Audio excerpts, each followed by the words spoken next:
Alright guys, good morning po. Good morning po sa lahat. Today is Monday. Yes, Monday. Back to work ulit tayo, no? Work from home. So, by the way, sa mga di pa nakakilala sa akin, I am Coach Liz, load supplier nationwide. Sa mga nais po makatipid ng load, pwede po kayong mag-PM sa akin or sa mga nais po magkumita sa load. Sa may mga tindahan po dyan, tinatawagan ko po ng pansin yung may mga tindahan or kahit walang tindahan, pwede po tayo sumali sa aming TPC loading business po. PM lang po kayo sa akin o pag-uusapan natin yan mamaya after ng videong to. Bakit nakalimutan ko maglagay ng hikaw. So promote na rin po ulit tayo, no? Promote ulit natin yung ating product sa ating TikTok shop. Ayan po aking hikaw, ayan.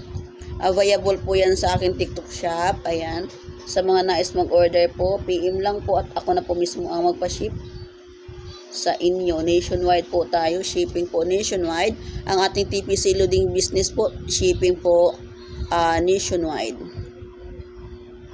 Alright, di ko na alam kung paano susuot to. Okay. Ngayong araw na to, ayong ano oras na ba? Umagang to.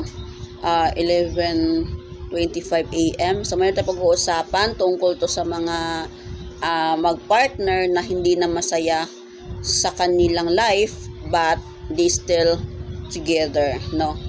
Doon sa mga natakot maiwanan, natakot mag-isa, takot maging matawag na broken family. Ayan po ang ating pag-uusapan ngayon. I-lighten po natin sila para maliwanagan po na hindi po masama ang pagiging single parent. So, okay. Kung ikaw ay ganito, naka-experience o ganito kayo sa partner mo, kung ganito kayo until now na nagsasama pa rin na hindi na masaya at ikaw lang ay nagsasuffer, may mga anak na kayo. Okay, kung ilang years na kayo nagsama, biglang nagbago si partner mo. Pero hindi po sa akin nangyari yan ha. Wala po sa akin kasi ako happy po ang life ko together with my husband. So napapansin ko lang sa iba na ganun nga po ang nangyari sa kanila na ang daming problema about sa kanilang partner, especially doon sa mga girls, sa mga tulad ko na mga babae talaga ang nagsasuffer, no? Kasi sa atin kasing ngayon, sa realidad kasi dito sa atin, ang lalaki talaga ang naghahanap buhay. So si wifey nasa bahay lang. So doon na darating yung nag-aaway, syempre nagkaroon na ng barkada si boy, pero hindi naman lahat hindi ko naman nila lahat, no? Doon na din diyan na din darating yung pagkakalabuan. So magtataka ka biglang nagbago kasi ganyan, dati hindi naman ganyan. So kung that point na sinasaktan ka na, talagang hindi mo na feel na mahal ka pa niya, but you still there for him, for your child or for your children, na makita lang ng anak mong buo pero hindi na masaya. So what's the point na you still there, magsasama pa rin kayo pero hindi masaya? So sinong niloloko nyo? Anak nyo pa rin, no? Anak nyo pa rin kasi makikita ng mga anak nyo na silang mama at papa hindi masaya, laging nag-aaway. Doon na dadating yung compare nyo, lalo na yung anak nyo na sa social media. Siyempre may palabas na rin ganito makikita nila, ganito yung magulang ko, ganyan. Hindi sila masaya, nag-aaway sila. Bakit ganon sila mama? O ikaw as a parent, sinong dinadaya mo, di ba? Sarili mo lang din, no? Pinoprotektahan mo nga na hindi kayo magiging broken family, but hindi ka naman masaya, di ba? Walang masama guys sa Walang masama guys sa pagiging single parent. Actually, proud pa nga ako dun sa mga single parent dyan eh. Single dad, single mom, single parent. So ako proud to be single mother ako before, no? Single mother ako before. Mas maganda kasi yung ano guys. Ito isipin niyo ha. Wala kasing magandang idulot doon sa kung ganyan ang kayong pagsasama, kung may ganyan kayong pagsasama, tapos nakikita ng anak mo na nagsasuffer ka, umiiyak ka, tapos yung partner mo, walang pake sa'yo, walang pake sa inyo. Diba? Ang mga trauma kasi dyan guys, yung mga anak natin. No? Huwag niyo isipin na magiging broken family yung anak mo pagdating ng araw. Kasi ang pagiging parent guys, forever yan eh. Hindi yan napuputol. Infinity yan. Dugtong pa rin yan. Habang meron ka, basta meron kayong anak, forever na pagiging magulang mo sa anak nyo. Pero kayong dalawa, yun ang naghihiwalay na. Yun ang wala na. Pero ang pagiging parent, nandun pa rin yun. Even though na hindi na kayo nagsasama, you're not stay together, but you're still there from your children or child. Diba? Marami ngayon na marami ngayong ganyang pangyayari, naghiwalay, pero pagdating sa mga anak, nandun pa rin sila as a parent of their children. Okay. Mas maganda para sa akin, no, ako experience ko na as a single parent, no. Kung maranasan mo ang pagiging pagiging single parent, if you experience being single parent or single mom, single dad, you will be stronger. Your foundation of a woman or a person will be stronger. Yung bang hindi mo yan, experience mo na yung ganong bagay, no? Ganong pagiging single mom, no? Pa single parents, no? Pag dumating yung time na nagkaroon ka ng partner ulit in life, hindi ka natakot na mawalan. Hindi ka natakot na mawala siya sa buhay mo. Okay, pag dumating ng time na yon, hindi ka natakot na iwanan ka o mawalan ka o lukuhin ka, kasi alam mo na yung paano magpalaki ng anak, paano maging magulang na mag-isa, nakayanan mo nung time na yun eh. Yung baga maging maging much better person ka kapag na-experience mo yung bagay na yun. Kasi guys as a single parents, andun na kasi yung papasok yung pagiging stronger mo, yung bagang lalo na pag mayroon kang sariling pagkakitaan bilang ikaw, hindi ka takot mawalan. Mas takot ka pang mawalan ng anak, mawalan ng negosyo kaysa dun sa partner mo.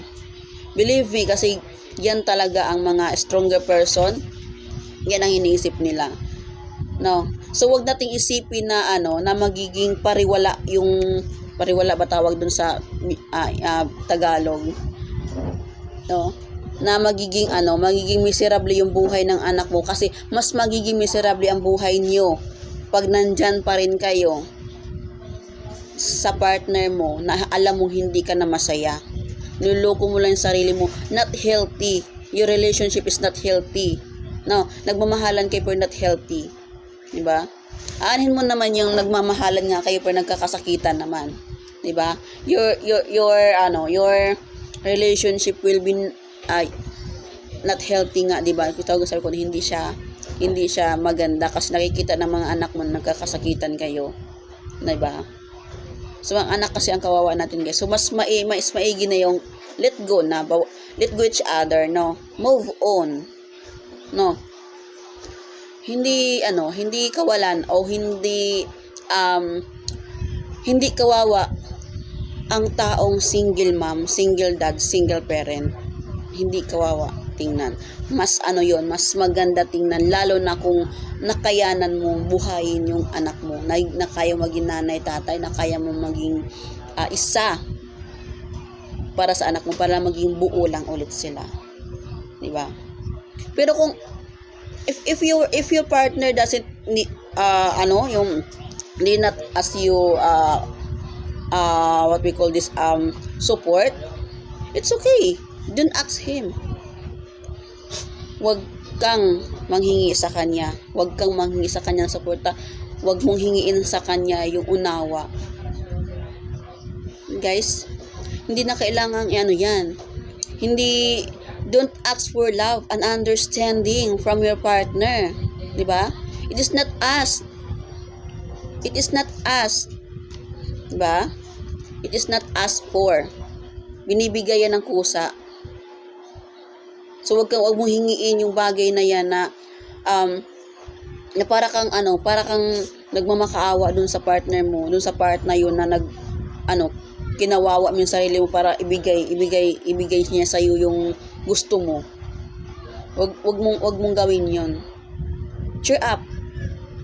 Chin up. Isipin mong kaya mo na wala siya. Isipin mo nandyan pa rin yung mga anak mo. Mabuhay ka kasi nandyan ang anak mo. Magiging matatag ka para sa mga anak mo. Okay? So, yung mga babae kasi makikita ko na nag-iiyak-iyak, iniiyakan nila yung partner nila kasi ganito, ganyan. Huwag kayong iiyak, girls. Huwag niyo ipakita sa mga lalaki na partner niyo, mga babae, lalaki, huwag niyo ipakita dyan na iniiyakan nyo sila. Sino ba sila para iiyakan? No. Huwag kayo mapost sa Facebook na broken hearted kayo, nagtatagay kayo kasi broken hearted kayo. O sino naging tanga sa sitwasyon na yan? Ikaw lang din. 'Di ba? Isipin ng taong 'yon, isipin ng partner mo, isipin ng jowa mo or na sobrang sobrang in love ka dun kasi sobrang inlababo ka dun kasi iniiyakan mo, nagtagay ka pa. Nag-post ka pa, nag-MyD ka pa na broken hearted kasi niloko ka. Kung niloko ka, hindi hayaan mo siya. No, still pa rin. Ikaw pa ng buhay. No. Huwag mo ibaba ang sarili mo. Para doon sa taong hindi naman deserve ang pagmamahal mo. 'Di ba? 'Di ba? Gets niyo po ba yung ibig kong sabihin? Kasi magiging kasi tayo. Alam kong iba diyan, hindi ako maintindihan kasi nasa part pa kasi kayo ng pagmamahalan eh. Parang nandun pa kayo sa part na manhid pa yung puso nyo kasi mahal nyo pa yung isang tao. Pero ito lang isipin nyo guys, aanhin mo yung pagmamahal na yan kung sinasaktan ka naman. 'Di ba? Hindi worth it yung pagmamahal na yun kung sinasaktan ka, physical, emotional.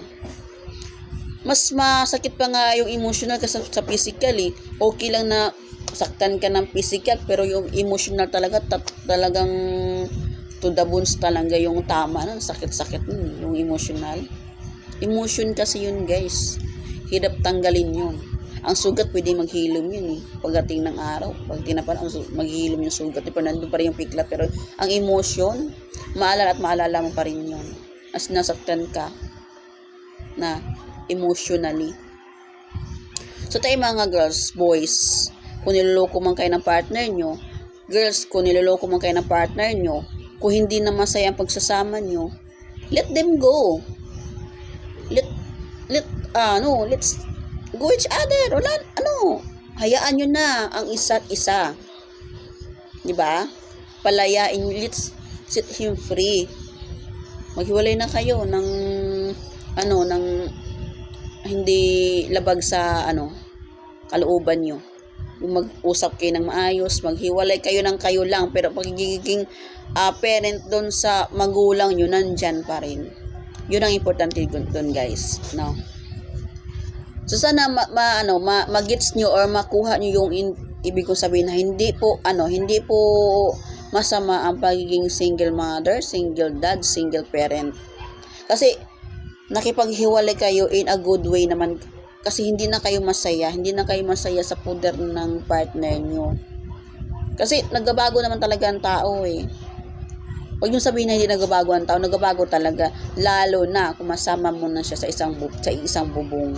Doon mo na makikita kasi yung tunay na ugali ng isang tao eh. Di ba? Ang problema guys, nandyan naman talaga ang problema, hindi mawawala ang problema, darating sa atin yun. Kahit hindi natin in-order, talagang darating yon, no? Di ba? Pero yung part na nagkasakitan na kayo, nagbububugan na kayo ng babae na si ganito, ng lalaki na si ganito, hindi na masaya yon. So, hayaan mo siya. Set him free. Set her free. Bigyan mo siya ng kalayaan. Ibigay mo sa kanya yung kalayaan na hinahanap niya, na hinihingi niya. Kung hindi na talaga siya masaya sa iyo, kung hindi talaga masaya yung pagsasama niyo, palayaan niyo isa't isa. Basta, ang pagiging magulang niyo nandyan pa rin. No? Basta ito lang tandaan niyo guys, huwag kayong hihingi ng suporta. Para sa akin, hindi dapat hinihingi yun eh. Kasi ang matinong lalaki, kusang nagbibigay yun. Hindi na kailang hingian pa. No? Paanak-anak kayo, tapos mag-aantay-antay kayo na ihingian kayo. No. Kahit sabihin natin may batas. Kung ikaw lalaki, matino kang lalaki, hindi na kailangan idaan pa sa batas para magbigay ka ng sustento para dyan sa anak mo. Kung matino kang lalaki. Pero kung duwag kang lalaki, malamang idaan talaga sa batas para magbigay ka ng sustento dyan sa mga anak mo. Diba? So, yun lang po pag-uusapan natin ngayon guys. Sana po mapulutan nyo ng aral doon sa mga mag-partner na hindi na masaya, sa mag-partner na niloloko or na hindi po masama ang pagiging single parent. Hindi po end of the world na ang pagiging single parent po o single mom. Mabuhay po ang lahat ng mga single parent. Maraming salamat po. Once again, I am Coach Liz, Load Supplier Nationwide, motivational speaker po. Maraming salamat po sa inyo po ay kinig at sana po may napulot kayong aral. Once again po, sa mga gusto po mag-loading business po, pwede po ako mag-supply sa inyo ng load. Nationwide po tayo, shipping po nationwide at pwede po kitang i-activate kahit saan ka mang sulok ng mundo. Okay? Good morning po sa ating lahat.